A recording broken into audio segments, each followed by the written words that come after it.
Hello, everybody. My name's Milan Starcic. Welcome to Freedom Rising, a podcast dedicated to empowering individuals on the journey to personal growth, lasting serenity, and freedom from addiction. Tune in and join the movement. Your journey to freedom starts here. We neither represent, promote, or demote any 12-step program or organization.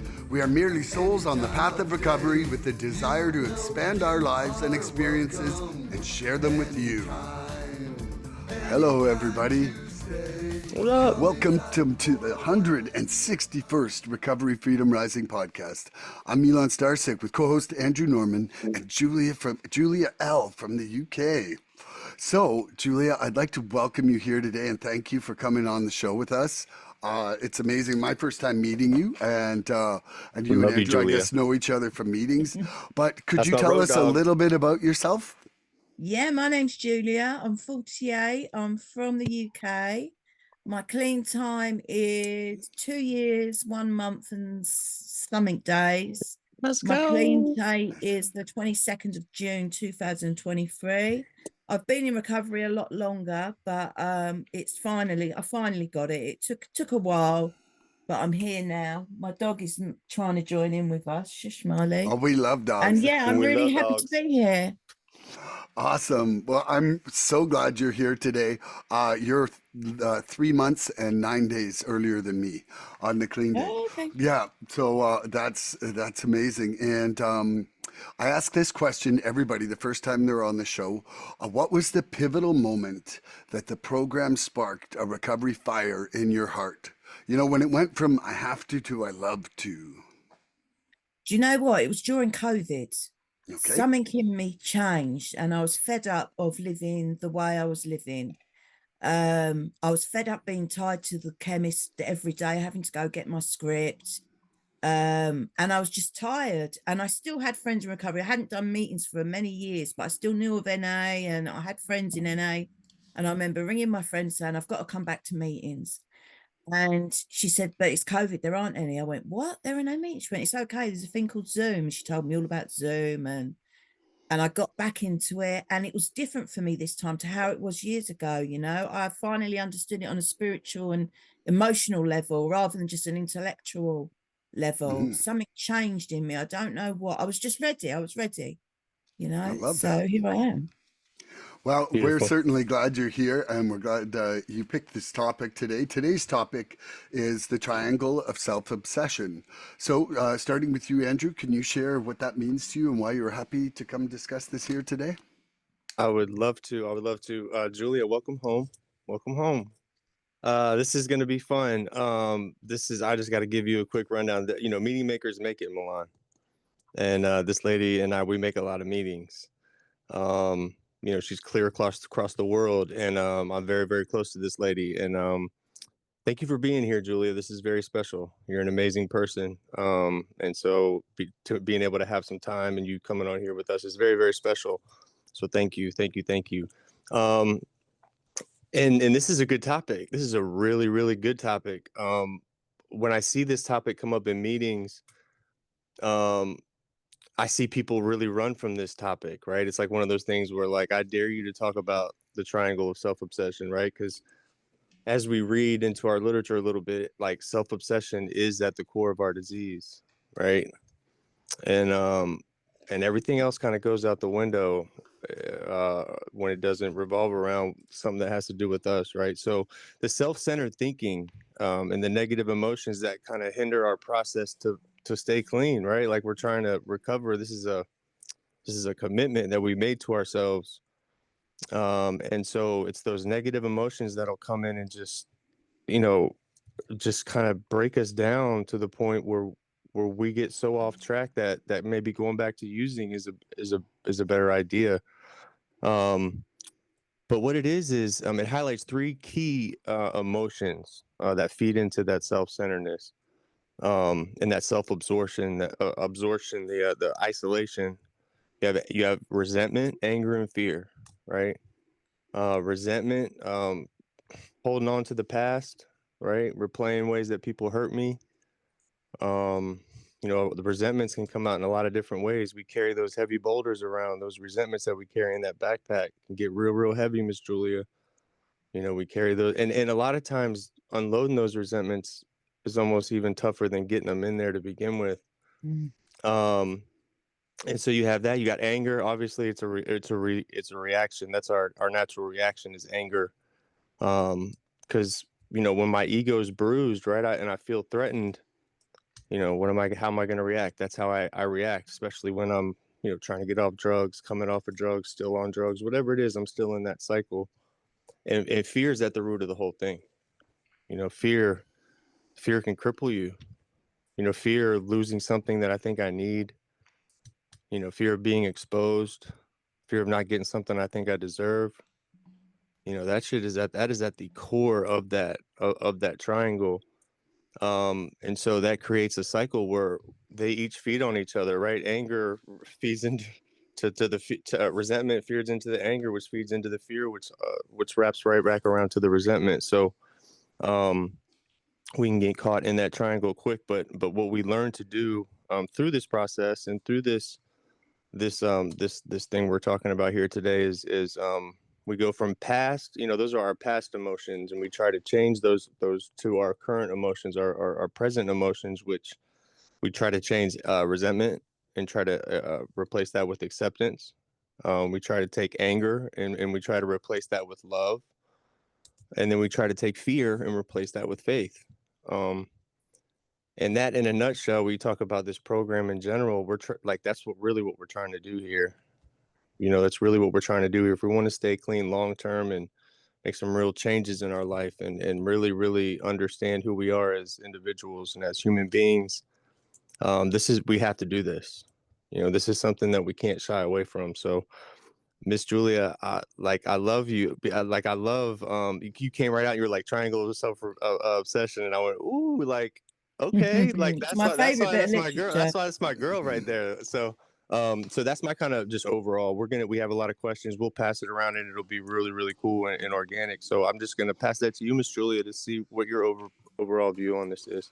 Yeah, what does For this topic me, mean to you, and why are you happy to come and discuss this here today? yeah. I mean, for me, when I first read it, it just made my childhood make sense. I mean, I don't know if can I read some from it? Yes, Absolutely. Yeah. Yeah. whatever. It says here, most children, through experiences over a period of time, come to realize that the outside world cannot provide all their wants and needs.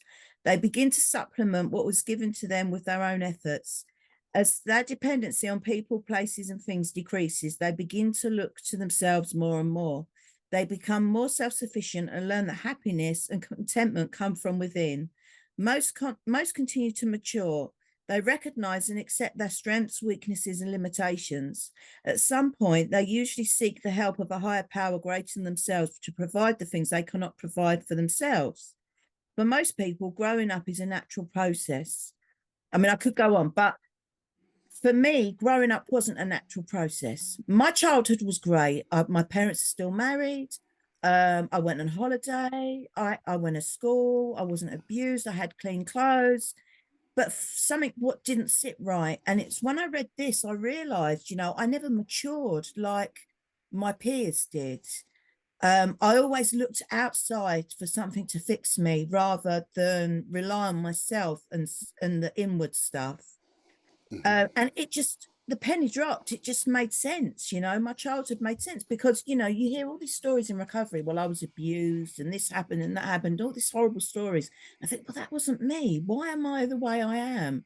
And this bit of literature just made sense, just simple as that. That as Andrew was saying, the resentment, anger, fear turns into acceptance, love, and faith through work in the 12 steps.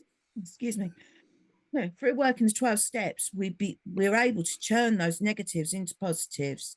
And for me, that's what I've been able to do. And I now live a fulfilling life, so that's me. Can I ask you what age you started using or I drinking? started using at 14, age Okay. 14. Yeah.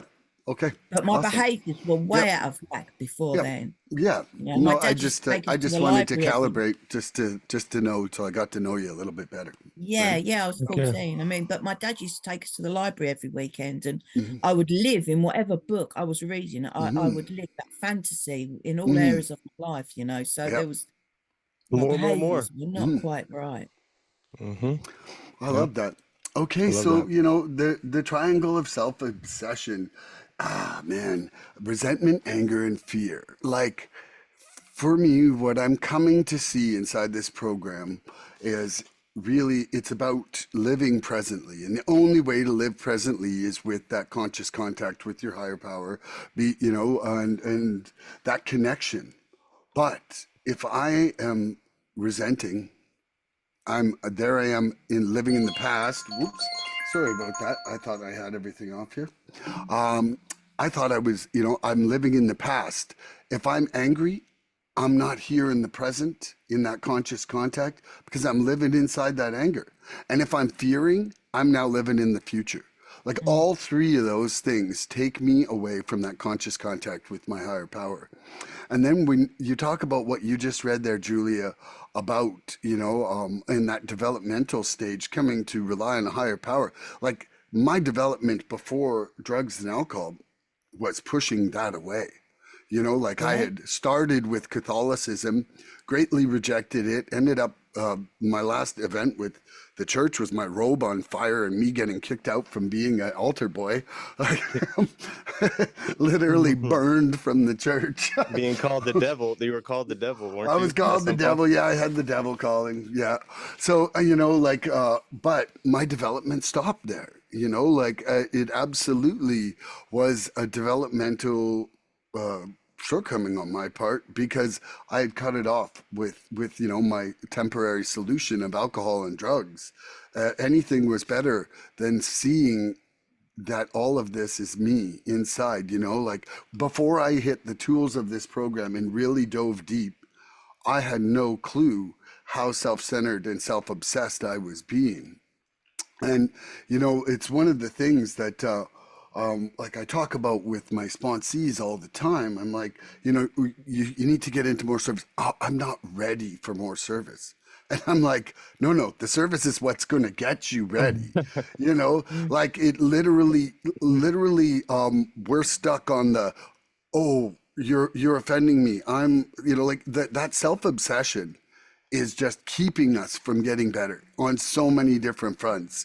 And service is really one of the true ways to get out of yourself. Because I think sometimes early on, that people are having a struggle with prayer.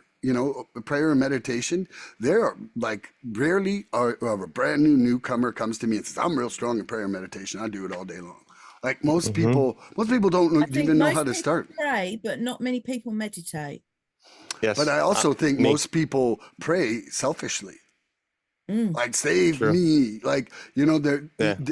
even if it's like even if it's like save my sister, that's still a selfishly motivated prayer, right? Like how many people are walking into this program that you've ever met that are praying for the knowledge of God's will and the power to carry that out? Mm. Not Like many. Not many. not too many right there. So Yeah. anyway, I think we're going to have a wonderful set of questions here today, and I'm super stoked to get into them. And that was just my 2 cents in that the triangle of self-obsession keeps me from living presently. That's my main No, I reason. totally relate. I used to go to Sunday school Yeah. when I was a kid. My dad's an atheist, my mum's a Christian. So she used to drag me along to church and I hated it, hated every bit of it. But Yeah. when I was 9, I was told you can either carry on coming to church or you can stay at home. Of course, I was a kid. I wanted to stay at home and watch cartoons. So Oh I yeah. decided to stay at home, Yeah, So I that's always fun. knew there was a higher power, but it just wasn't the God that was given to me. Do Yeah. you know what I A, mean? And so I a, just shunned it away. And that's where my growth was stunted. a lot of identification because I didn't have that upbringing either, Miss Julia, where it was like a poor upbringing. You know what I mean? Like I didn't have that upbringing where like in gangs and all that stuff, or like what you would typically hear. So I had to find some reason what to identify my way in and not complicate my way out too. And this was a really, really important thing that I had to do. So, all right, I'm going to Mm. ask the first question. I'm going to ask Miss Julia first, right? Okay. And then I'm going to ask Milan, and then we'll go around that way. So Mhm. how do you recognize when you're living inside the triangle of self obsession today? Tell us about that. Ah, that's a good one. How do I? Usually I can feel an internal shift. It's like when I don't do my morning rituals, when I don't pray, when I don't meditate, I can feel an internal shift. And then I start getting resentful and angry and fearful and all of that. And then I suddenly a switch goes in my head like, you haven't prayed, you haven't meditated, you haven't done this. And that's when I then have to rewind myself and start doing those things again. And it doesn't take long to slip either. A couple of days of not doing those things, and very soon I become very ill, very soon. Yeah, man. Absolutely. All right. Very good answer. So, Milan, you ready? Yes. So, how do you recognize when you're living inside that triangle of self-obsession today? Tell us about that. Well, I think first of all, I'm starting to just recognize when I'm off. And that off is feeling, more and more is my disconnection from the universe.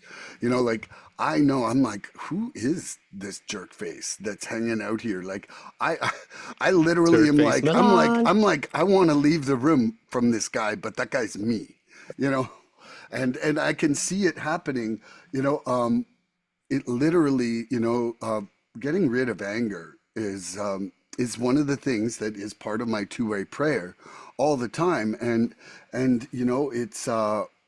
it's come from actually just looking at myself, like doing micro step tens, like every millisecond of my conversations. Step 10 Starcic. That's his name. Step 10 But Starcic. but I know now when I am acting in a strange behavior of resentment, anger, or fear, and now I'm like, okay, what is my motivation?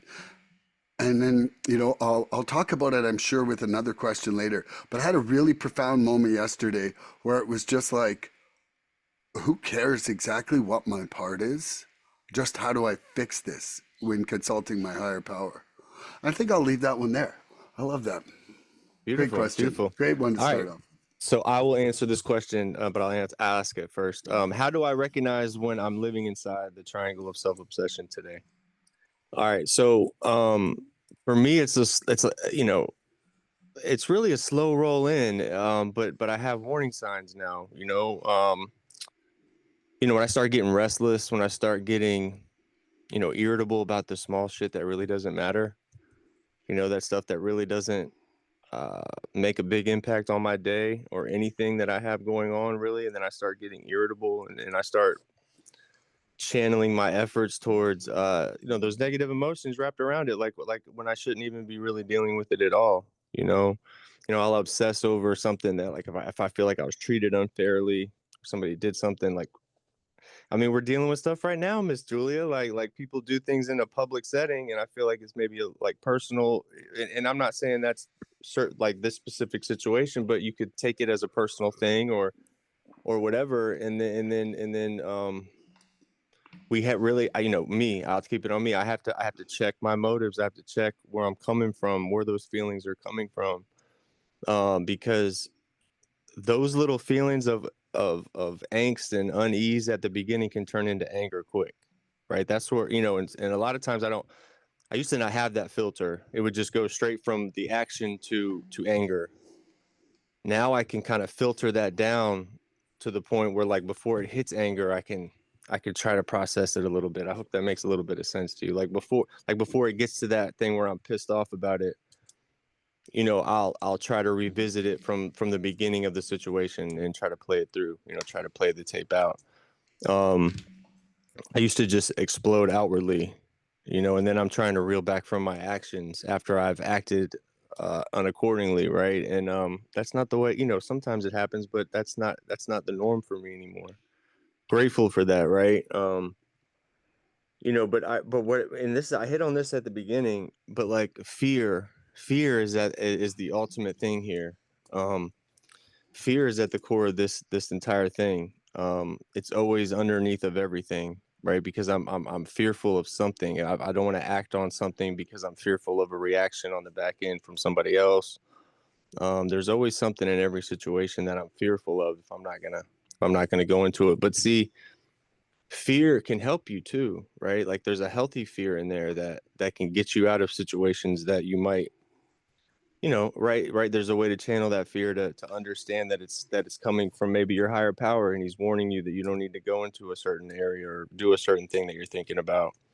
um but I always had this fear of, like, I'm not good enough, so that bleeds over into my life now, where I don't think I'm good enough. right? I feel like I have to prove myself in every situation, and that's my initial gut reaction is I have to every time, and I don't. You know, this fellowship, these 12-step fellowships that we attend, like you don't have to prove yourself to be here. And then on top of that, you're not responsible for all that shit you did in your disease, right? My literature tells me that, like, I'm not responsible for all that shit. So we can come in here with all these bad feelings, all these resentments, anger, all that shit, the fear and all that shit, but empower yourself now. Um, if you're getting clean, if you're coming off drugs, like try to empower yourself to flip the script, right? Try to flip these things into the positive aspects of life that we're looking for. You know, instead of thinking all about you, like think about how getting other people around you better is going to help you. You know, like treat other people how you want to be treated. Mm. You know, like when my sincerity goes away, I start feeling agitated. I got to stay sincere in my actions. I got to, when something's happening and I'm agitated at other people that aren't even involved in the situation, I've got a problem. You know, because it's my actions in one subset of situations, and it's not even involving these other people that I'm rubbing off on in a negative way. And that's where we can get a little tricky, where you can just be looked at as a complete asshole because why are you angry all the time? Why are you angry all the time, right? So that's kind of my answer. When those things show up, I gotta pause, man. Our breathing controls our thoughts, Miss Julia. I was told that a long time ago. I gotta Mm. pause. That pause button that we have now, that's that pause button that allows us to turn those resentments to acceptance, right? We turn that anger into love. We can pause, we can pray. That's where prayer comes in. I can restart my day at any time with that serenity prayer. So Yeah, that's that why. serenity prayer comes in handy. I used to work in the field. I used to do a lot of voluntary work, and there used to be a lot of talk of glamorization of drugs and a lot of drug talk. And I would take myself off to the toilet, sit there, shut my eyes, say the serenity prayer, and just sit there for 5 minutes with my eyes shut, and it would just ground me Yes, again. you It's feel better. amazing. Yep. And every time I say it, I always concentrate on my breathing. I don't care what I'm doing. I don't care what, if I stop everything I'm doing and I concentrate on my breathing the entire time in and on the way out, and I get connected. So, um, uh, Milan, Yep. pass that to you, buddy. I I'm love going to you. ask Julia, who's not on. Are you still there, Julia? Sorry, Still I'm there, here. I'm CK. trying to Okay. deal with the dog. Okay. We love Okay. They, doggies. they, they say that resentment is the number one offender, and living inside the triangle is proof of that truth. How has step 4 and 10 helped you uproot hidden resentments?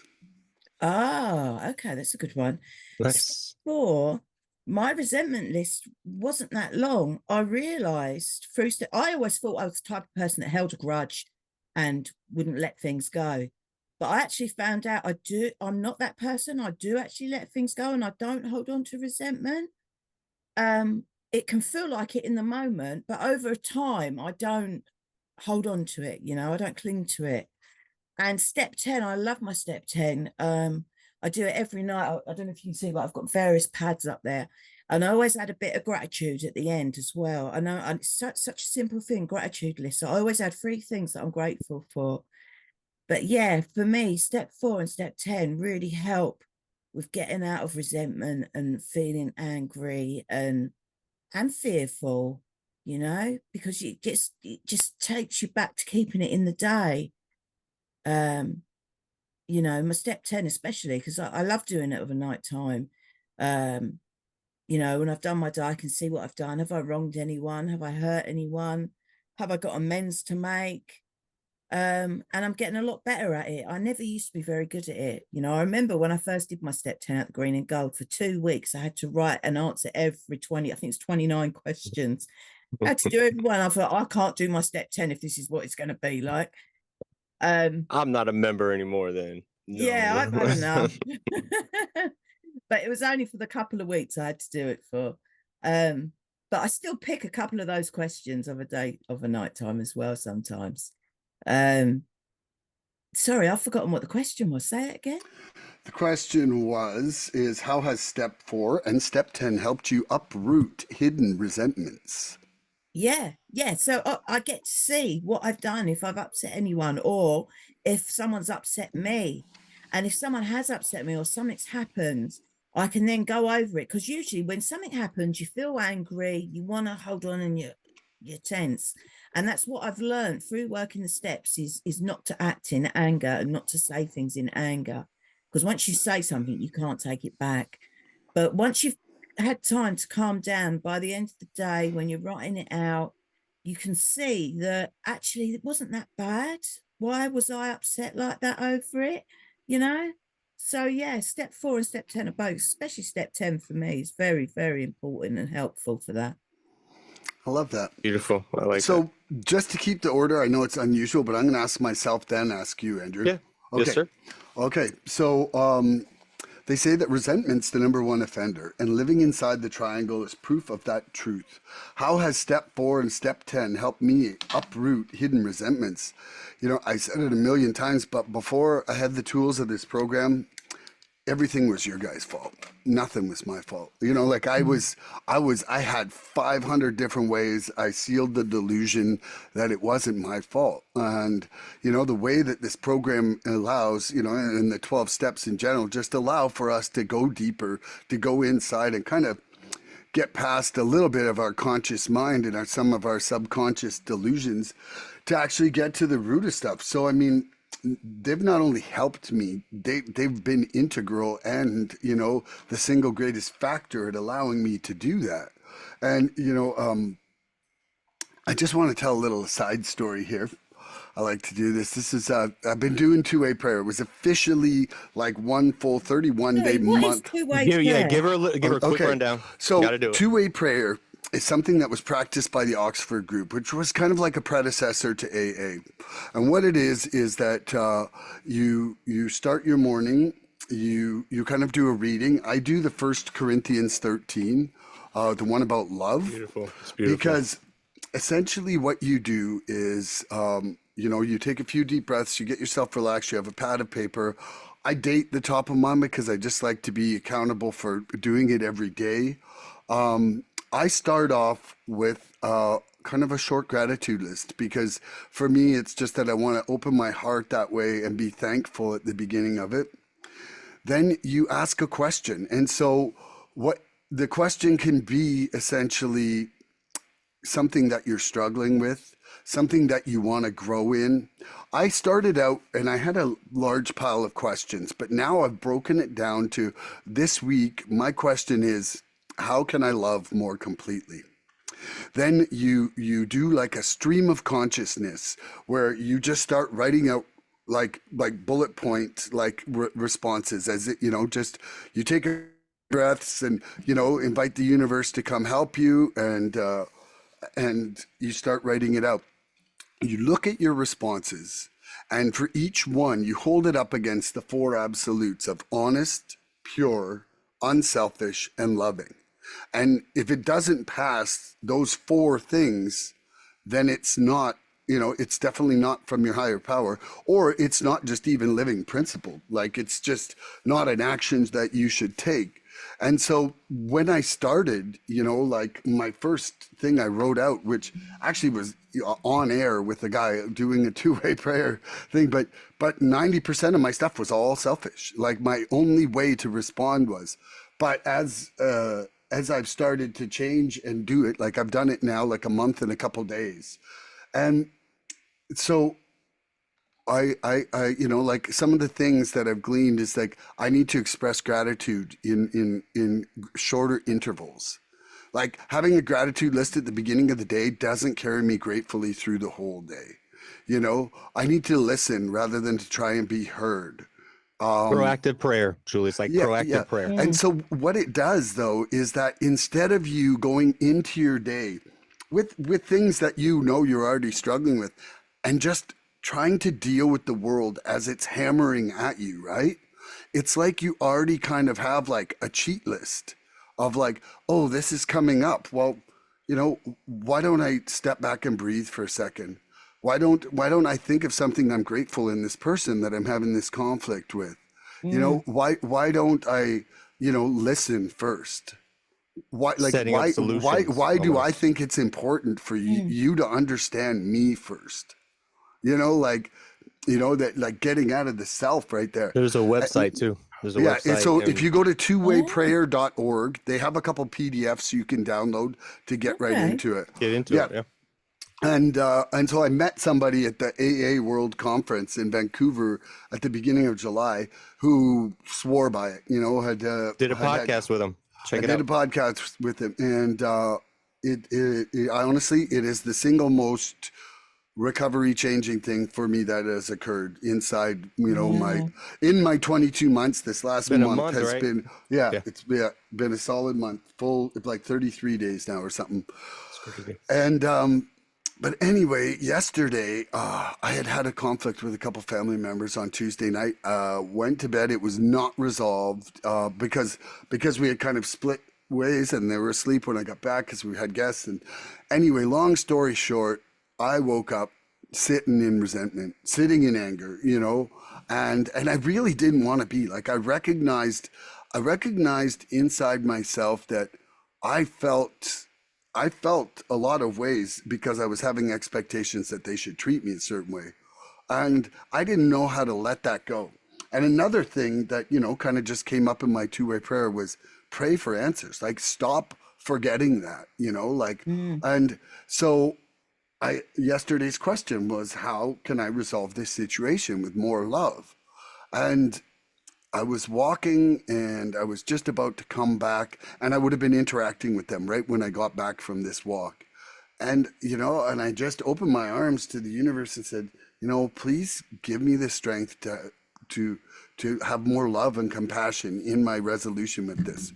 And, I started walking with one of the people afterwards, and I said, there's a lot going on emotionally for me for last night. And I said, but I said, we don't have to talk about this now. I said, but I need to talk about this at some point. Like I do need some kind of resolution. And I said it as very nicely and as very calmly as I could, with as much love as that sentence could come out with. And, and the person was open to it. And I let them tell their side first. So, first of all, I listened to that part of my prayer that said, listen. I listened first. And then I said my side. There was acknowledgement by both of us, and it ended with no animosity. And then with the next person, I saw them and I just said, hey, about last night. And immediately they had something to say about it. So I listened again. And then I just said, look, no matter how you think I reacted there, I was doing this to protect you. And this was my motivation. And they were grateful for it. And it got resolved. And, Mm. Nice. like life changing. So I don't even think I'm going Beautiful, further man. on the question. I think I talked for long enough there. No, that was good, man. That was Yeah. good. That was good. Yeah. So you got a question now for? Oh no, I Yeah, got you got to that ask question me. for you. Yeah, sorry. Yes. Okay, so they say that resentment's the number one offender. Andrew, living inside the triangle is proof of that truth. How has step 4 and 10 helped you uproot hidden resentments? It's a really good question. I love these questions that hit on the steps. Um, when I first came in here, like resentments, were like a badge of honor almost. It almost gave me protection. Like I used them as protection. It's like a shield. Like I remember keeping those resentments and holding them in as like weapons, uh, against those people, and then it protected myself too from having to do anything outwardly, right? It protected myself so I could, it gave me a reason to go isolate. It gave me a reason to get in my disease, to get broken down and get by myself and get alone in that neighborhood that I don't like getting trapped in, that brain of mine. And I remember wearing them like armor. And so doing these step work, step 4 breaks it all down. Milan, we've talked about this a lot. Like we go through step 4, you get ready to do step 4, you think you're going to come out at the end with all these apologies. And that's not what happens. You know, um, when you first step down and when I first sat down and I put pen to paper on that step 4, um, I didn't like it. I didn't like that last part, the part I played, having to really figure out the part I played. Um, because I realized then, like, the resentments weren't about what I just like what I did to people. You know, it was about, or like what people did to me. It was about like how I reacted in those moments. You know, it really, really breaks down what we do and why we did it. And it allows me to see how I was allowing pride and ego to control me, you know.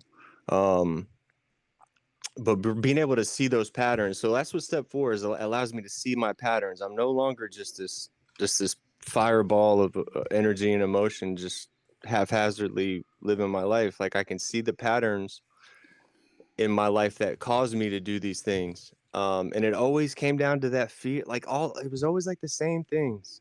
You know, the fear of not being good enough. Mm. You know, the fear of being like that fear of being powerless, which now being powerless is a key thing that I need to understand. Like, being powerless over my disease, but being powerless in active addiction, like that's a scary place to be. You know, so those are places. Those are the things that I had to realize, and I would learn through doing the step work. That I can recognize these patterns and I can change them. You know, and so the resentments aren't random anymore, right? Because I'm seeing the patterns on the way in. You know, I'm seeing my patterns before they happen, so I can recognize my part in it.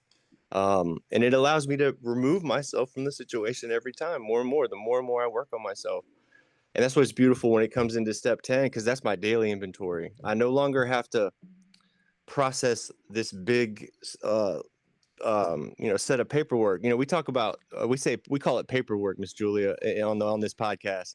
Like, when we Okay. do things where we have to like do this big step forward, like or we have like stuff that we have to put on our step 9 to like things where we have to actually talk to people and say I'm sorry and things like that and ask for forgiveness. It's called paperwork, and we don't like to do paperwork.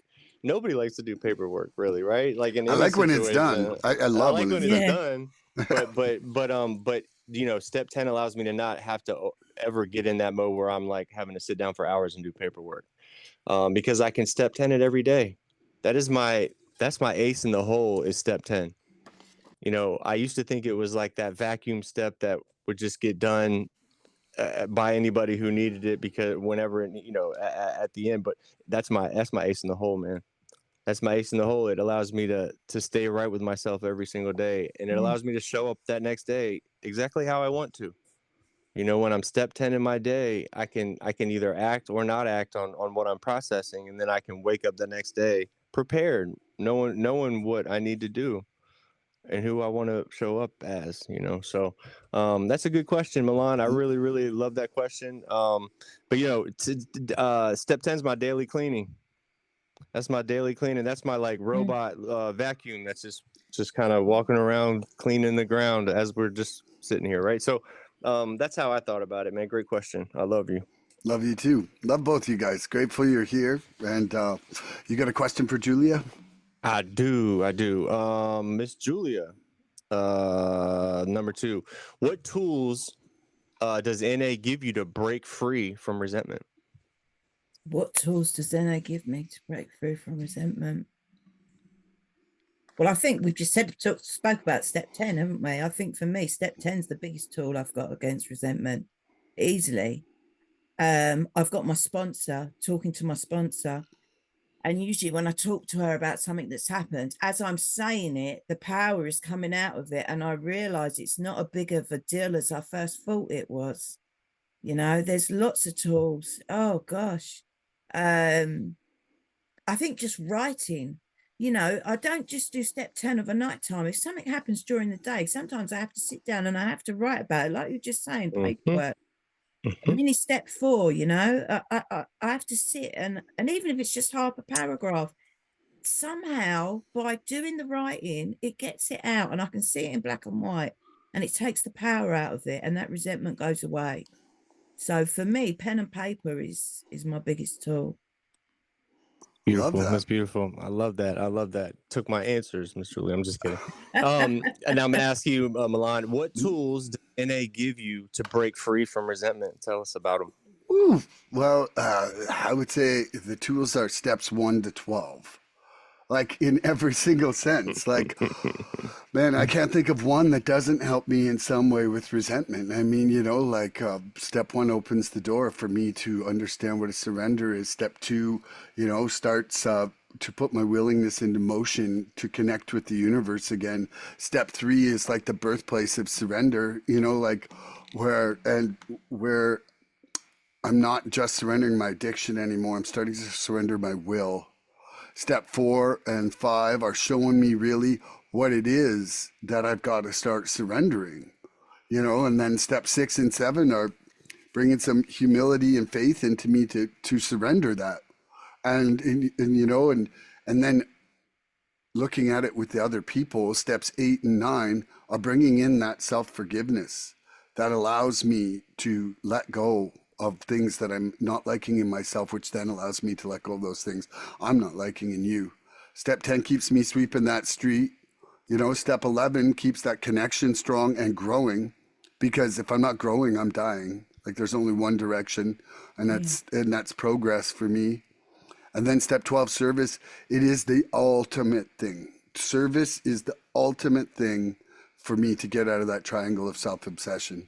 I don't care what anybody else says, but man, in the moments where I am absolutely just trying to help somebody else, it's some of the few moments that I'm just not thinking about me. And that is one of the hardest and most important things for me to do. Because when I think about me, I'm living in resentment, anger, and fear. I'm living in all three of those things over and over. And I'm like, I wonder why I'm trapped here. Let me think about me more.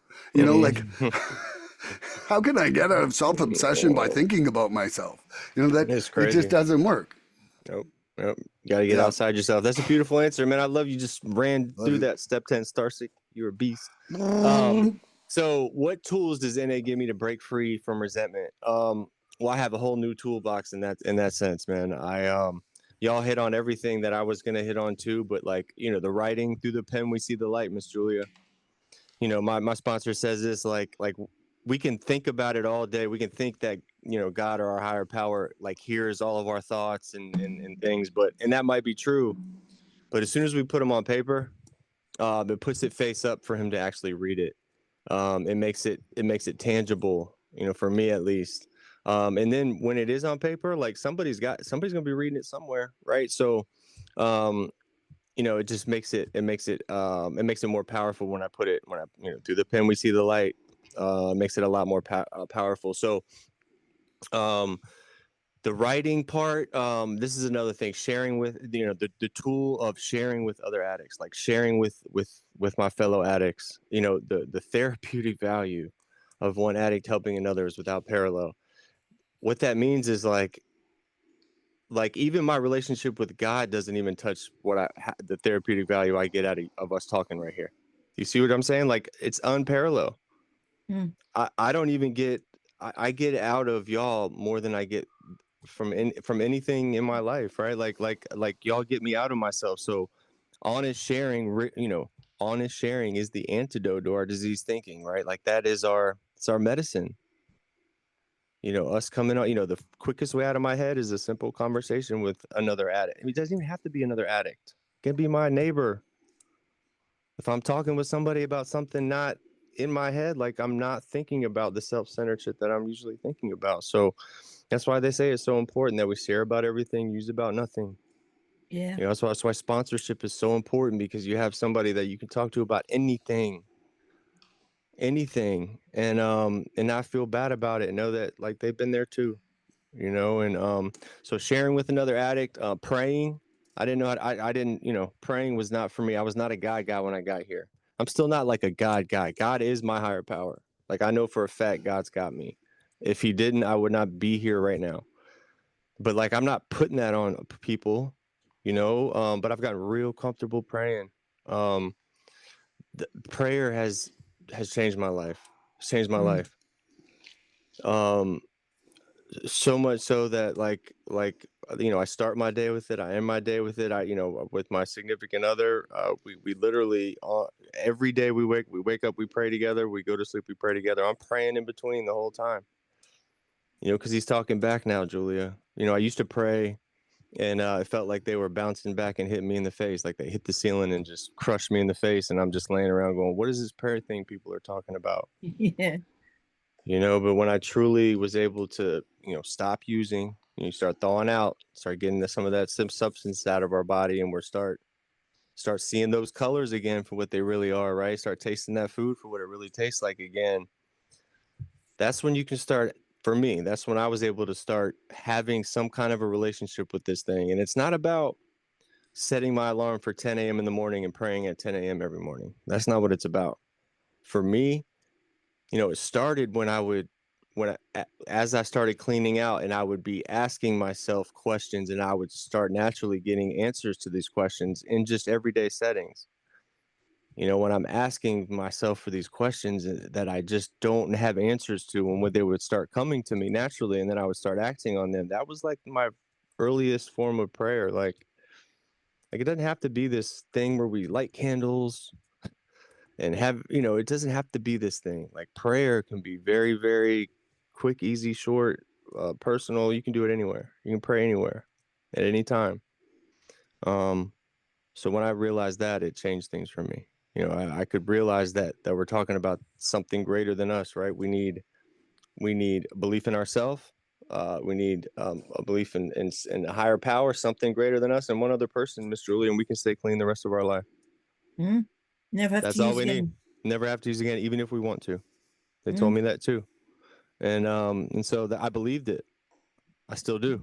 So that was a good question, a good round of questions. We'll I pass it to love you, that. Milan. Okay, Julia. Self-obsession closes the door to gratitude. Gratitude swings it wide open. How has gratitude shifted your perspective when self-obsession tries to return? Oh, okay. Yeah, I mean, gratitude for me, from very early on, I was told to do a gratitude list. And I didn't get it, but I did it anyway because I did whatever my sponsor tells me to do. If she told me to dance at midnight in front of the full moon in the garden, I'd do it. Me You know too. what I mean? Mm-hmm. But I soon learned that I'm naturally a negative person, a negative thinking person. And by doing gratitude lists, it changes my way of thinking, and it turns me into a more positive person. Um, so yeah, gratitude, it gets me out of self-obsession because I'm focusing on what I've got around me right now and what I'm grateful for. And it gets me out that self-centered, that stinking thinking, you know. And it's so important. I mean, I don't list 10 things anymore. I just do 3 things overnight time that I'm grateful for. Or if I'm walking the dog, I could be grateful for a pretty looking tree. Do you know what I mean? Just little, because like Milan said earlier, gratitude list in the morning isn't going to see him through to the end of the day. You have to spot these things when they appear. Um, it's like I don't let the world slip me by anymore, because I used to let these things just go over my head. I was blinkered. I was just looking for my next fix, my next high, but today my eyes are wide open, and it works. I don't know how, but it works. Gratitude works. Gratitude is the attitude, they say. it, Mm-hmm. That's it right. really is. Love that. I love Love that. that. Thank you. So, Milan, how has gratitude shifted my perspective when self-obsession tries to return? So, I think I'm going to sneeze at some point during this, but well, Bless you. Yes. it was Two-way coming. prayer. Two-way prayer. Well, gratitude. I was listening to Bless Michael you. Singer earlier this year, and one of the things that he said is that you're never going to like win trying to silence that voice that says negative things in your head. But the way that you can kind of overcome and change how your brain, what your brain fills itself with, is by filling the spaces between those negative comments with positive things. And that's one of the ways that I've seen gratitude really help me, because almost always if I'm in resentment, if I'm in, anger, or if I'm in fear, like I'm definitely not grateful. Like it's almost impossible for me to simultaneously be in a state of gratitude and resentment. Like it's just like that, like multitasking on that kind of level just doesn't happen in me. I'm in one or the other. So that's one of the things that I've gotten from two-way prayer is that it practicing that gratitude in shorter intervals. And by practicing it, I'm, my first sponsor said gratitude is an action. That it's not just a noun. And so if I'm trying to be grateful about somebody, then I'm going to do something nice for them to show them that appreciation. If I'm grateful for my dogs, I'm walking them. If I'm grateful for the sun, I'm letting it shine on my face and feeling that gratitude for it. So it can get me out of myself simply because I'm rarely like sitting there going, I'm grateful for my anger. I'm grateful for my nose. I'm grateful for my face. Like my gratitudes are never like mirror, mirror on the wall, tell me how great I am of all. Like it's never that. And I never let it be that because that I understand what function and the sheer immensity of the power of it. Like my prayer is almost all gratitude. Like it is like, thank you for teaching me to love more completely. Thank you for the faith that's replacing fear. Thank you for the opportunity to overcome these struggles. And thank you for giving me the strength to get through them. Like there's, I'm, I'm not like, hey man, can I borrow $5, universe? So I'll leave that there. I love you guys. Andrew, I've got the Yes. question for you. Self obsession closes the door to gratitude, but gratitude swings it wide open. How has gratitude shifted your perspective when self obsession tries to return? It's a great question. When you were just answering, talking about the prayer, a lot of us talk about that foxhole prayer. That's what when I'd have, back in the day when I'd have a cop behind me or something, I had drugs in the trunk or something. I'd be like, please God, don't let that cop on me. Please God, don't let that, please Yeah. God, let me do, please God, let me win $1 million. So I don't have to do this anymore. Please God, all these grandiose things. Like and I would never have these prayers met. And I remember like being upset that like I didn't win the lottery maybe. And it's wild how we get wrapped up in that. But being able to pray today to keep the things that I have, man, are it's a beautiful thing. It's such a beautiful thing. Being able to pray for the health of my loved ones to continue. Being able to just pray to stay clean for another day and the gratitude prayer. Thank you for keeping me clean today. Please, if you see it fit, keep me clean tomorrow. Like for me, prayer changed when I was able to do that too, because that's a soft way to pray. Like we're not praying for these home runs. It's not what prayer is about. It's not just every time somebody has cancer, we pray so they don't have cancer. We got to pray to keep the things that we have. I think it's a pretty important thing. So that rolls into the gratitude piece, man. Gratitude can shift anything. Gratitude, like as a spiritual principle, like gratitude is right up there with love, man. It's right. Mm. It doesn't touch love, but it's almost as powerful as love. Like it can really take any situation and just kind of be like, all right, I got bigger muscles than you. I'm here. If you're living in these negative spots, like if gratitude comes in, especially if you've got gratitude and you've got multiple people that can latch onto that gratitude, that fear and all those negative feelings don't really have a spot. Like there's no room for them at that point. Because if we're coming in here talking about gratitude, like as soon as I start talking about gratitude, my demeanor changes. As I say it, like my voice changes. Like you don't have a choice but to lean into gratitude when you're talking about gratitude. But a grateful addict doesn't use, Miss Julia. That's right. And we've never seen an addict or we've never seen a person live the Narcotics Anonymous program relapse, right? And let's talk about living in gratitude. If a grateful addict doesn't use, I must stay grateful. How do I Yeah. stay grateful? It's staying tapped in, coming to these meetings, going to these meetings, getting, the opposite of my disease is connection. It's community. It's about service. How serviceable are we to other people today?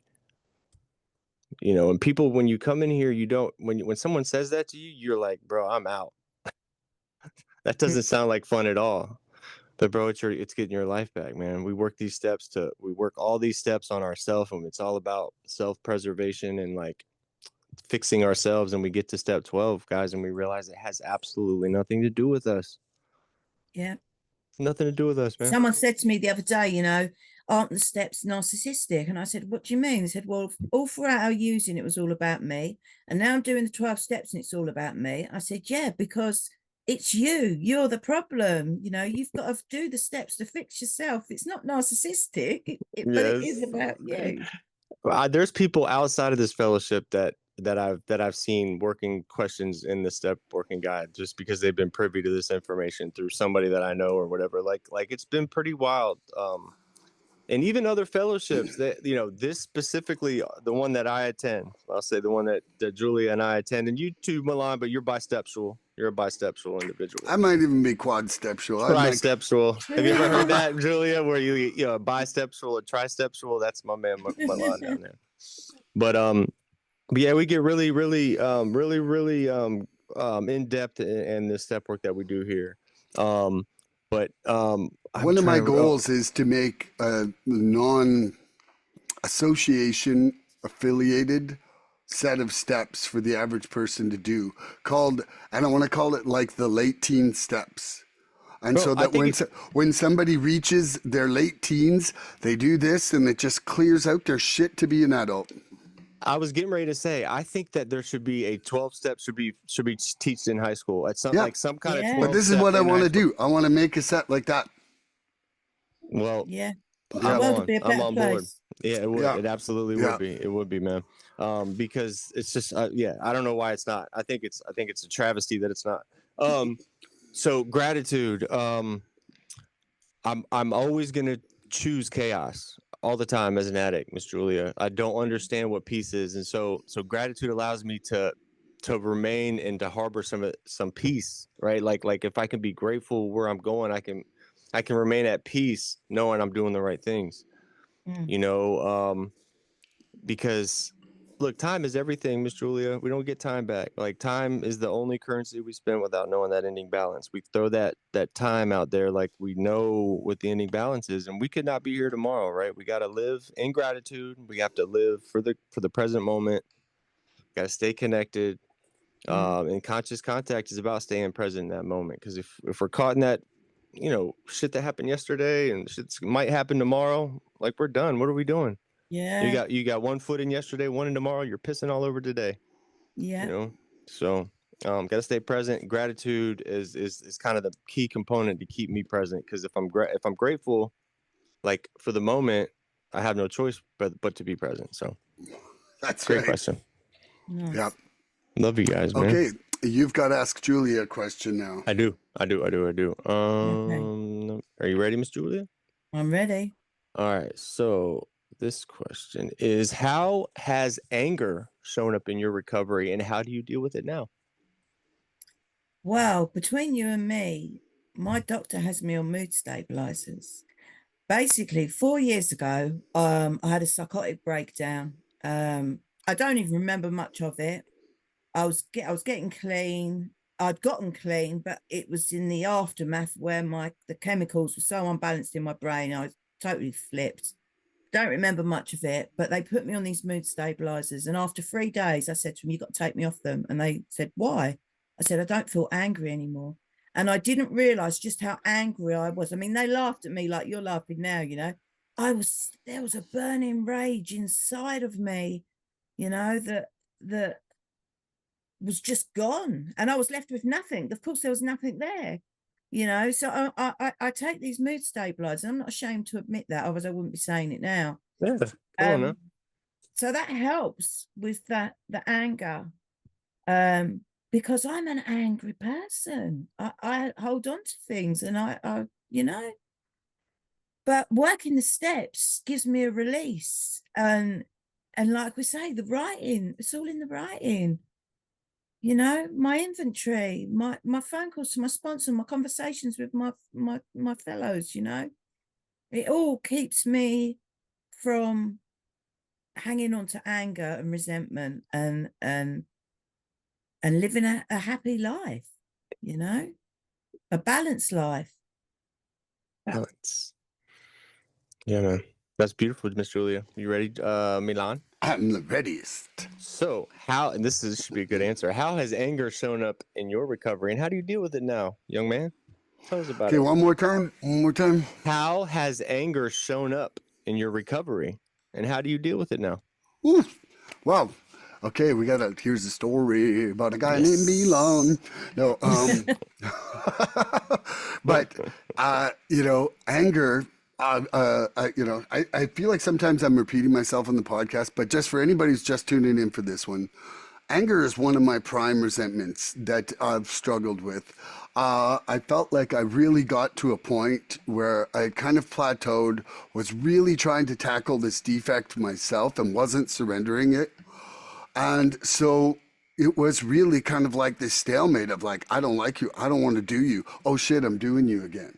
Like it was so much like doing drugs. Like it really was, where it was like, never again. I've got anger licked. I'm just like sick of this. And then it was like, I'm angry. Like I was angry about getting rid of anger. Like there you go. That's how ridiculous it got. So it has come about with the Great Resurrendering of March 2025. Shout out to Tom Smith. And, starting to actually bring gratitude into all facets of my life, increase my prayer, pray and surrender this to my higher power.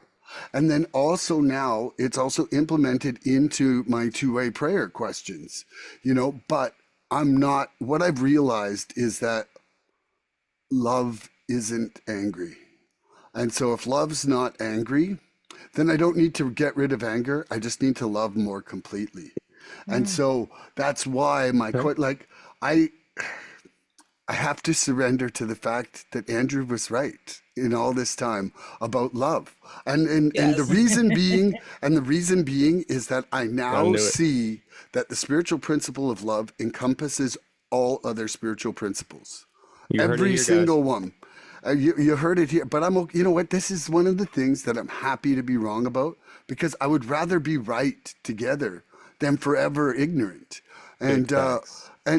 so it has left me with just seeing that I need to learn how to love more completely. Because if my love grows in its entirety, then I'll become more of everything that I'm wanting to become, and less of the bad things. So that's the journey that I'm on with it. And so now, like I was saying yesterday, I was praying for guidance of how to get through that. And part of that is listening. Part of that is stepping back and not being the first one to talk. Part of that's taking a breath. Part of that's seeing the good qualities in somebody even when I'm not feeling them. You know, like that's the one thing about gratitude is like a muscle that you can flex and become stronger with. You can go to the gym of gratitude and do 100 reps and change how you're thinking and feeling. And it's surrender is just a little bit more elusive than that. But gratitude is something that you can do to literally change your state of being. So I think that answers it in a roundabout kind of welcome to my journey kind of way. That was beautiful, man. That was beautiful. I love that. I love that. So, let's see. How does anger show up in my recovery, and how do I deal with it now? Um, before I got here, I lived angry. I mean, I was just angry all the time.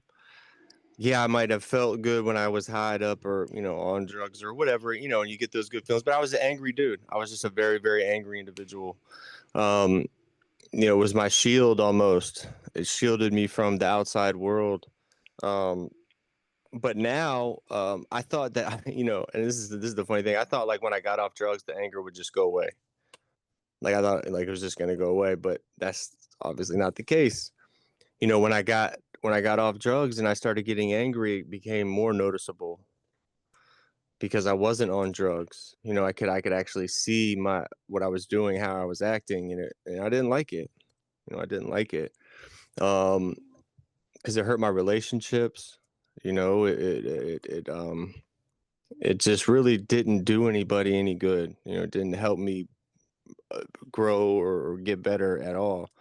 Um, so when I learned that a lot of this anger that would come from me would be about that surface issue, and then I would blow it up, and then I would hurt. That's when I started hurting my relationships. But when I started realizing like there was underlying issues here, and it was about me, because this is not a get off drug program, guys. This is not like, hey, self help. This is a program of surrender, not self improvement, Miss Julia.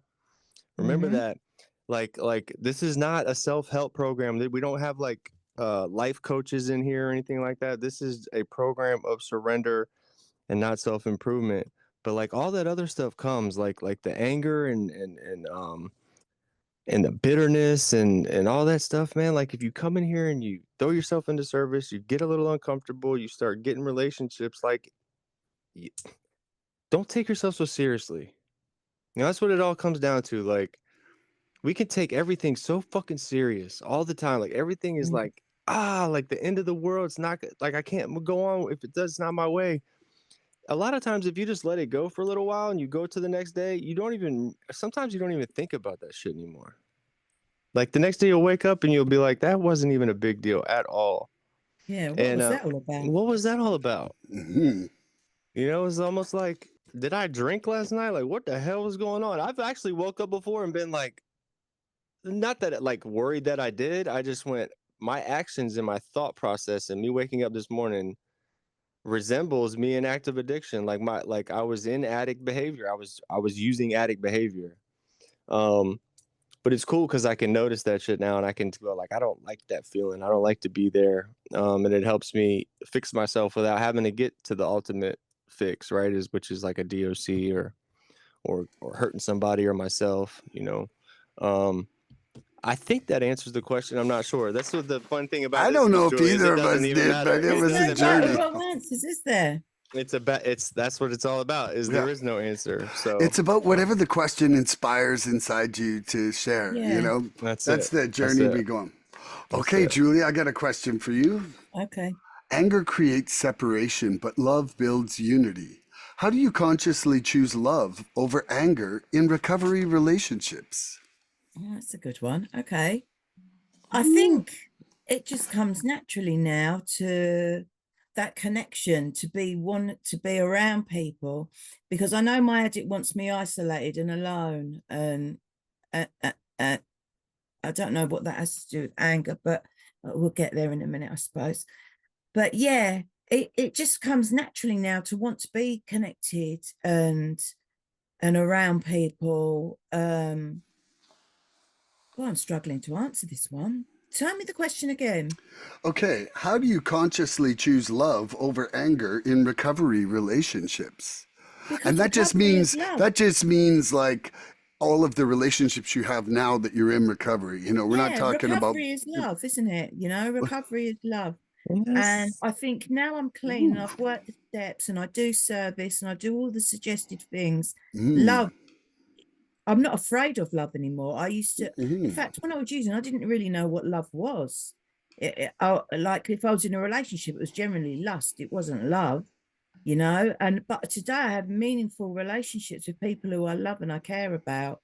And for me, it's that connection that keeps me grounded and keeps the anger and bitterness at bay. And it just becomes mm. natural unless someone throws a stone at me and then that trips me up and then I Hmm. get angry. But Nice. yeah, I just think it love is what makes the world go round, isn't it? Like Andrew, it's all about the It love. is. Yes, ma'am. Yeah, love, recovery is love. Love doesn't Love lose. covery. Love Love Love cover. covery. covery. Yeah. See what you Ooh, did no there. way. No way. Wow. Oh my God, I'm so excited. I love it. Okay, anger creates separation, but love builds unity. How do I consciously choose love over anger in recovery relationships? You How know, long we got? Oh, is it your answer? My bad. so first of all, I'm a pretty eccentric guy, okay? And I think that I can be a lot for some people. They say the meek shall inherit the earth, but some of them are going to get smothered by the craziness and love that I put out there before they have a chance of inheriting the earth. Um, I I think that if I'm going to expect acceptance for me, I want to be able to offer acceptance for you. And acceptance is part of love. Like love doesn't judge. And that's one of the things is that meeting people where they're at in their recovery, like especially in the rooms, like it's real easy to be like, that's not good recovery. But maybe that's the very best they can summon today, and they're Mm, just hanging on by a thread and being straight. They say statistically that we have one chance to embrace an addict who comes into a meeting. Statistically, that is the only meeting that is going to decide whether they're coming or going. And I certainly hope they feel they walk into an environment of love if I'm there. Like I don't care what the fight's worth. It's not worth killing a person about. And I think mm, that that's why that love is so important to be showing. And and then in my other relationships, anger is something that I'm addressing. And why? Because I think that there's a few factors. First of all, it's just one of my character defects, and second of all, I do think that through all my years of abuse, that there is a certain amount of maybe a little brain damage in there that just makes me a little bit more reactive than than than somebody who has not done such a relentless onslaught of self damage for so long. mm. And I think that's it for me there. Mr. Andrew, Beautiful. anger creates separation, but love builds unity. How do you consciously choose love over anger in recovery relationships? I choose love over anything in any relationship. I try to. I love everybody because we help each other recover, Miss Julia, right? I love everybody. I don't like everybody, but I Mm, love everybody, genuinely, because in one way or another, even if I dislike everything that you have going on, that's something that I'm seeing in myself that I have to correct, right? You spot it, you got it. mm. And so, in one way or another, everybody here is helping me recover. And so I love you for that. But love in the negative terms, Milan, is not explosive at all. There's no Love in the explosive. negative terms. Listen, let's hear me out. Hear me out. Love in the negative terms is not explosive at all, but in the positive terms, it's the most explosive thing that there is. When you talk about the positive aspects and you talk about love, anything positive, it's the most explosive thing that you can add to it. Um, but love is limitless. Love. It's limitless. It's openness. It's virtuous, and it's expressiveness. Right? You wrap all those things around love. It's without borders. Um, it's open communication. Um, And when I tell you I love you, or if I tell you I love something, or if I say, Miss Julia, I love you, like unconditionally, there's nothing that Miss Julia can do about me loving her. That's why it's so powerful. Like she can't take that from me. Mm. And then you got a room full of 40 people telling you they love you. That can get pretty powerful when we have nothing going on. That can get really powerful. Um, and so love today, being able to do that, it allows me to listen instead of acting, like reacting. I can listen today. Love allows me to listen instead of just reacting like I used to. Um, love allows me to practice forgiveness today. We've talked about this in a whole podcast. Forgiveness is the final form of love, period. If I can forgive you, I love you. Like there's a reason why I'm forgiving you. It's because I love you. I have love for you. Um, you know, I it allows me to understand that we're all sick here in recovery, right? And some of us are sicker than others. And it allows me not to judge on those terms, right? We all deserve to be here, and we all have a right to be here. And somebody a day clean is just as important as somebody who's got 50 years clean and has 50 sponsees. They're the same people. They hold the same weight. Our diversity here is our strength. It's exactly the reason that makes us so strong. My sponsor says this, like, what color, he goes, black, white, yellow, whatever, what color's clean? He said it's all the colors. You can't pick a color. Clean is all the colors, right? So our diversity is our strength. The symbol, the higher the point of freedom, man. The broader the base, the higher the point. So I think I kind of answered that question. I always I lean into think love. I am perfectly. love, man. Love again. Look, love like Andrew, man. LLA. It's my thing. Woo. Love, Okay, love, and more love. you got a question for Julia, brother? We're doing questions? I didn't know we were doing No, questions. we're just doing answers. You got an I got answer. one. You ready, Miss Julia? I got Yeah, you go on. right here. So it is the fourth question. I got a bunch of stuff. Okay, so how does fear still affect your life and recovery? Do you know what? Fear does affect me. I used to suffer with crippling anxiety. And something changed in me once when my friend sat me down and said, anxiety is just fear. What do you do when you're faced with fear? When I'm faced with fear, I just carry on and power through it. So that helped me get rid of my anxiety. So for me, fear does still rear its head. Usually when I let myself think ahead too much, like fearful of the future, so I have to rein myself back in and keep it. That's it's a daily program. It's just for today, isn't it? I have to keep it in the day because otherwise I can get fearful.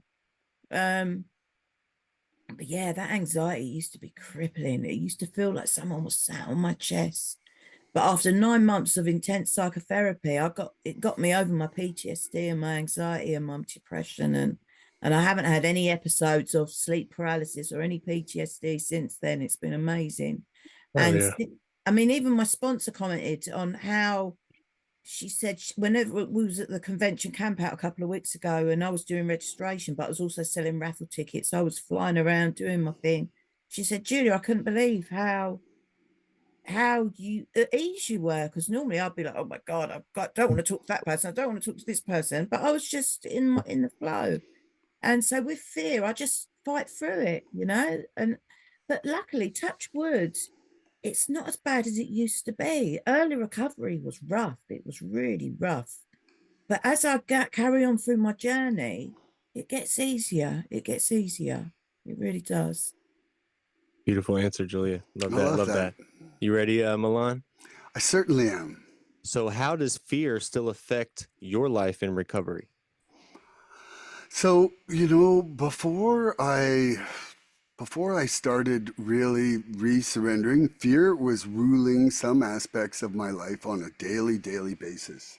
And, I remember I think it was during one of our podcasts back in December that we did where, it was identified for me for the first time that anxiety and enthusiasm are the same thing. And I can certainly be a very enthusiastic person, but learning that fact, it's like now I can start to see when I'm edging on my enthusiasm to turn it into anxiety, which then, goes from like, yay, this is happening amazing to like, is this happening? And that I start to create that expectation. And that's a really dangerous thing for me to really start getting into that anxiousness because that means I'm not living presently.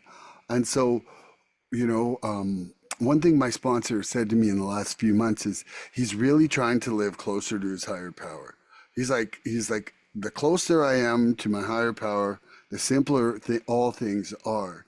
And for me, my like the more I'm doing this two-way prayer, the more I'm praying, the more I'm living in a state of gratitude, the more I'm taking care of my body, like the more I'm resting, the more I'm eating better, the more I'm exercising, the less fear is manifesting in my life. Like drastic reduction, like I would say it's like down 95% from where it was 8 months ago. And that to me is that just builds more faith and reduces the fear itself. Like because I see that the opposite of fear is faith. And so if I'm experiencing fear, it's because I don't have faith in the moment. And so I need to take a look at that. And it's like, well, first of all, what am I afraid of? What am I afraid of and why is that important?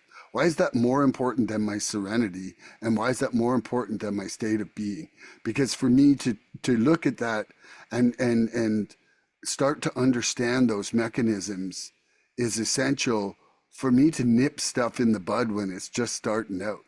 Because it's like, man, if you don't cut the grass for 2 months and it's like waist high and your lawnmower's like choking out, that's what fear is like for me. It's like if I just keep cutting my grass every week and it stays nice and short, it's real easy. But it's like if I let things get out of control, I can't even see what I'm trying to cut. That's Mm. no, that's true. Yeah, and if you like, if and that's a great answer, and I'll roll into my answer. Like, if you let the grass build up, it's really really hard to cut the grass. But if you keep it trimmed, it's never going to be that hard to trim it. You know, Mm. it's, if you And it keep it. does a better job trimming. Yes, yes, and then your lawnmower is better long term because you're not having to cut through a bunch of shit. Like everything just works out better, right, long Yeah. term. So, how has fear still affected my life and recovery? So, um, it looks like anxiety for me. It's those anxious, uneasy times. But like fear doesn't cripple me anymore today. Fear. I've learned that to get over fear, I have to have faith. I'm told that the kryptonite to fear is faith. If you can answer the door with faith, if fear comes knocking at your door, if you answer it with faith, fear is no longer at that door. So I've tried to learn to lean into that, having faith, finding answers in the hurt. What is fear? Fear, I've heard, is just false evidence appearing real. You know me and my things, Miss Julia. I've got a bunch of them. False expectations appearing real as False well. expectations appearing real. That's right. But faith, finding answers in the hurt. Mm, You got to lean into faith. Um, it takes away that insecurity. But the problem is, if I don't deal with that fear, that's where again it revolves. Everything around that triangle of self obsession gets heightened when fear is around. So, um, you know, I have to look at my part. I got to look at why I'm fearful of certain situations. I got to realize where that feeling's coming from, like what prompted that feeling, and then how I act on those feelings is going forward is am I doing this from a place of love? Am I doing it from a place of control? I've got to lean into the answer too. But fear doesn't stop death, Miss Julia. Fear does not mm. stop death. We're all gonna die one day. And so if you're We're all fearful just waiting along in the way, line. that's it. That's it. Fear doesn't stop death, it stops life. Mm, If you're fearful while you're alive, you're not living. So we got to try to, as a recovering addict, it can be real easy to lean into to the hurt and to the fear. So because it's I to familiar. yes, it's so familiar. Familiar. It gets us back in that chaotic state, that familiar Yeah. chaos. It takes us away from the unfamiliar peace that we're starting to feel, Mm, that peaceful place that we need, right? And so what I have to do today is I have to name it. Name that fear. I got to name what it is. Why am I afraid of it? I got to pray to turn it over. With the serenity prayer, whatever I got to do, I got to talk about it with y'all. I gotta talk about it, let some of the power go in that fear, whatever that fearful action is or whatever I'm fearful of. If I talk about it, I can allow some of the power to get drained out of it. Um, and then here we go again, using gratitude tactically, taking gratitude, practicing gratitude in those moments. mm, It can't fear is afraid of gratitude. Fear don't like it. Fear, faith and gratitude are hanging out on the block. Fear ain't nowhere in the vicinity. mm, So that's my 1-2 against fear is remaining grateful and having faith going forward that everything's going to be able to stay that way. And then I got to take action anyways. Even when I'm really fearful, I got to take action regardless. I used to shut down at those times. So now working a program, knowing I have some steps in place, I've got some people in place that'll call me on my shit. If I'm veering off the path, I got to take action. Man, knock that fear out, man. That's the magic I'm looking for is in the work I'm avoiding, Miss mm, Julia. So it's whatever that is that I'm fearful of, whatever I'm worried of, or whatever I'm afraid of. I got to go do that thing because it'll set me free. It's that very thing that I'm the most afraid of that I need to go do because it's the very thing that will set me the most free, from what I've heard. So that's my answer. Love that. Okay, Nice. Julie, you ready for another question? I'm ready. Resentment keeps us tied to the past, but acceptance anchors us in the present. How has acceptance helped you let go of old hurts that once consumed you? Wow, acceptance, I think, is the spiritual principle that I use the most. You know, when I did my list of defects and I was countering the defect with the, using the spiritual principles, acceptance came up, I think, in most of them. Because when you accept something, you can then surrender to it and then work a way out of moving on. Sorry, repeat the question again. How has acceptance helped you let go of old hurts that once consumed you? Yeah, acceptance. It's through the steps, isn't it? I found my step 4 to be life-changing for me. I wrote all my shit down, and by doing my step 5 and reading it out, I began to accept that I wasn't a bad person, that I may have done bad things, but I wasn't a bad person. And acceptance is key in so many areas of my life. Like I say, it's the most used spiritual principle going. Yeah, I don't really think I've got much more to add to that.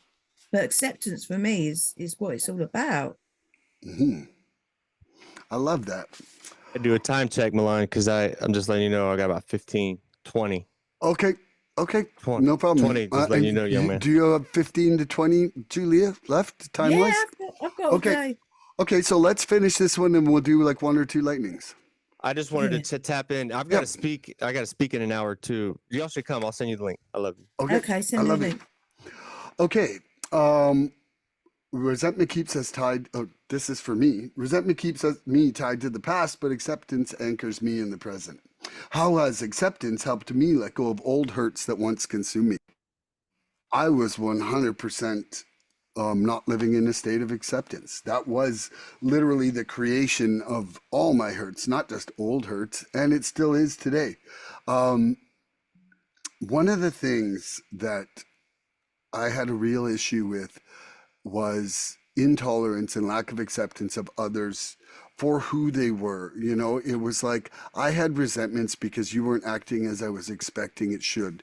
My relationships, unbeknownst to me, but quite honestly, after looking at it, there were transactional relationships that I was really expecting, like, you should do this, or I deserve this kind of treatment because I've supplied a certain kind of level of treatment myself.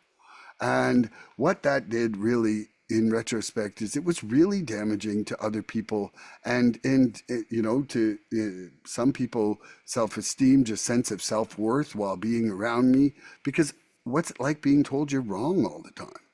Like that's just a really negative thing that I just never saw how far reaching the implications are of that. And now I'm really trying to make sure that I'm not saying damaging things like that to the people around me. And what it's doing is really opening up, it's opening up the relationships in a really amazing way. Or I'm watching people grow around me that probably were in fear of growth or just fear of criticism for who they were in the past. And, and so some of that pain was my pain at wondering why I didn't have deeper relationships, and it was literally like a self-fulfilling prophecy, like criticize a relationship and watch it grow. Yeah, like that's just not happening. And so it's been a real journey with acceptance, like I'm not saying I'm not super pro acceptance, okay? But I am seeing that real love comes with acceptance. And that's all I'm saying. Miss Yep. Julia, so we are on episode like 160 or something now. We 161. started this thing. We started this about a year ago, a little less than a year ago. And 9.5 months. and if you reference like the first, let's say, like 100 episodes or so, it was such a struggle. Like there have been No, like first 148, I would say. it was like a literal tug of war between like when acceptance would come up, because this guy is look, acceptance, and I'm love, Okay, love, on love, my love, love. arm. Now So I'm we getting would love on fight. this one. We would fight about which one was more powerful, which one was the most important, and so it's just been this big tug of war over the long haul of which You're one not is most saying you important. told me so. You're just saying you told me so. I'm saying you told me so. I'll let you Yeah. buy me lunch. I can't Yeah. wait. I can't wait till we have Yeah, lunch together. I can't wait Okay. till we do How dinner. has Yeah. acceptance helped you let go of old hurts that once consumed you? Mr. Andrew Um, N. I say that one more time because I was just thinking about love still. Okay. Resentment keeps us tied to the past, but acceptance anchors us in the present. Yes. How has acceptance helped you let go of old hurts that once consumed you? Yeah, man. So acceptance is huge. The acceptance piece has helped me understand, who I am. It has allowed me to be okay with who I am. I used to try to build self-esteem, and I'm no longer doing that. Like I've said this before, like building self-esteem, I'm evaluating myself. Right. If I'm building self-esteem, there's a self-evaluation that's going on at that point. If I'm building self-acceptance, there's no evaluation there. It's just me accepting who I am. You know, when I'm building self-esteem, there's a mixed bag there. There's a mixed bag of answers of results, right? But when I'm building self-acceptance, there's no mixed bag of anything. Um, when I'm building self-acceptance, I'm not fragile, right? When I'm building self-acceptance, it is what it is, right? It's secure. There's only positive aspects to building self-acceptance. So I've been able to really tie a lot of what I'm doing to that self-acceptance piece, right? Like that's, I'm relating to myself. I'm not evaluating. I'm not comparison. There's no comparisons. It just is what it is. Um, it's action oriented for myself, just being who I am and being able to understand and relate to who I am. But at first, like acceptance was like I thought I had to like what was going on or accept what was going on. And that's not the case. It's not the case anymore. I can't rewrite what's going on, but I can lean into it and accept my part in it. So, yeah, I don't even know. That was my answer. That That was was good. awesome. I think that was the answer. Okay, we are now switching to lightning round. Andrew, would you like to ask Julia the first question? Julia, lightning round is when we have 1 minute on the timer to answer. No Right, holds okay. barred. Yep. But you And so seem to you're be able to answer very quickly. I don't think. she's I the think. best. I think she should She's have awesome. 45 seconds. No. She's awesome. I She's just awesome. say what comes out, what I first think of. Yep. I know, but that's Uh, beautiful. That's what we want. That's honesty, really, in action. So what does it say? Why is gratitude the cure for fear in your life? Well, I think we've already discussed, haven't we, how living in Kind of. gratitude keeps us in that positive mindset. And if you're in that positive mindset, you're less likely to be living in fear. Gratitude is everything for me. Yeah, that's my answer. I haven't even got a minute. Yeah, you don't have to do. Yeah, we don't have to go that long. So why? So that's why it's the lightning round. So why is gratitude the cure for fear in your life, Milan? Tell the people. Because gratitude brings me into that state of appreciation. Whereas, like fear is based on thinking I'm not going to get what I want or something that's going to get taken away that I have. And when I'm like sitting in that state of abundance versus scarcity, there's enough for everybody and I don't have to fear that scarcity. So why is gratitude the cure for me in my life? Well, I'm going to come back to this. Like, serenity comes when we trade expectations for acceptance, Miss Julia. I don't know if you ever heard that. Serenity comes when we trade expectations for acceptance. So I've got to accept and then act. My new thing is like being able to accept the present moment as if I've willed it to be that way almost, and then act on that situation, and lean into it instead of acting like an idiot and then trying to reel back from my actions in that situation. And so that has helped me. That's helped me out a lot. Because how free do you want to be, Milan? How free I do want you to be want to the freest. I want to be so free. How free do you want to That's be? right. That's right. And look, and then real quick on the Woo! side note, some people can pinpoint everything that's wrong with you out, but when it comes to correcting themselves, the pen don't work. Miss Julia, come on, Mm. you like that? I had to throw that in there. Say what? Say what? All right, your question. Okay, Julia, the triangle is built on self-centeredness while the steps are built on surrender. How has surrender helped you transform destructive patterns into spiritual growth? Wow. Yeah. Again, acceptance comes into this. It's like I had a recent issue with my food. It's been going on for a long time. But when I finally accepted I had this problem with my food and my eating, I was finally able to find a solution and do something about it.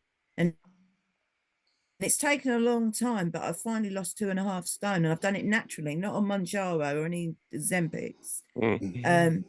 So yeah, acceptance is key. It comes back to acceptance again for me. Boom, boom, I boom. love that. Okay, Milan, how has surrender helped me transform destructive patterns into spiritual growth?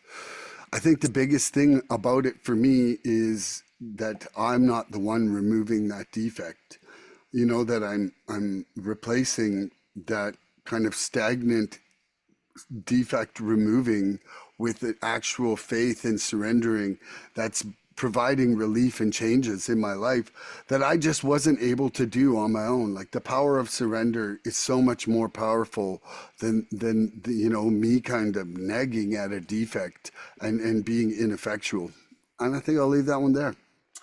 So Andrew, how has surrender helped you transform destructive patterns into spiritual growth?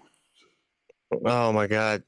This is a program of surrender, not self-improvement. I have learned that the surrender piece, being able to surrender what I can't control, has been an amazing process. It's a lot easier to out surrender this thing, Miss Julia, than it is to try to work on the 150 things that I think are wrong with me or that I think you think are wrong with Mm. me. If I can surrender, identify, I surrender, identify, and turn it over. Step 1, 2, and 3. If I can do that with every decision I make throughout the day, I'm doing okay, right, Julia? If I can surrender, identify the problem, and turn it over, what I can and can't control, then I'm gonna be okay.